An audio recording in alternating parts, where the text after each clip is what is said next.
Karen Carpenter, one half of the beloved musical duo, the Carpenters, captivated millions with her warm, velvety voice and timeless songs.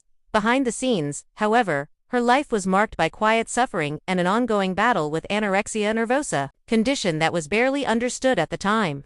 Her tragic death in 1983 at the age of just 32 shocked the world, sparking widespread awareness of eating disorders for the first time.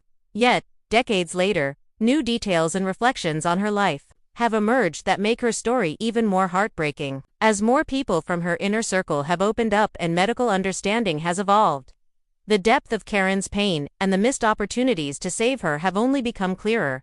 From the outside, Karen's life looked idyllic. She was famous, wealthy, and adored by fans around the world. Her voice brought comfort and joy to millions, and her success in a male-dominated industry was rare for a young woman at the time. But despite her fame, Karen struggled deeply with her self-image and a need for control, especially in an industry that often judged women based on their appearance. Her descent into anorexia was gradual and largely unnoticed by those around her, masked by the expectations of stardom and her own efforts to hide the severity of her condition. Even those closest to her initially mistook her weight loss for healthy discipline rather than a sign of mental and physical crisis. What makes her tragedy even more sad is how preventable it now seems.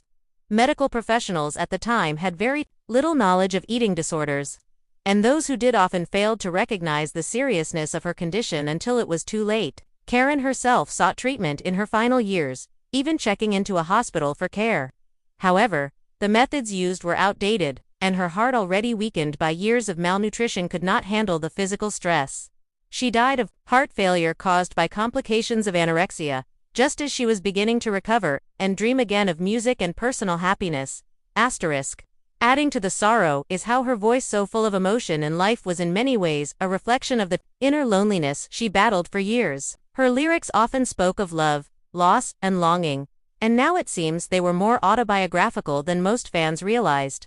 Those who worked closely with her have described her as a kind, sensitive soul who never truly felt understood or seen beyond her talent. Her relationship with her family, particularly her controlling brother and manager Richard Carpenter, has also come under scrutiny, with some biographers suggesting that the pressure she faced at home may have contributed to her mental health struggles. In the years since her death, Karen Carpenter has become not only a musical icon, but also a symbol of vulnerability and the importance of mental health awareness. Her story is a reminder of how appearances can be deceiving and how essential it is to recognize emotional pain even when someone seems to have it all.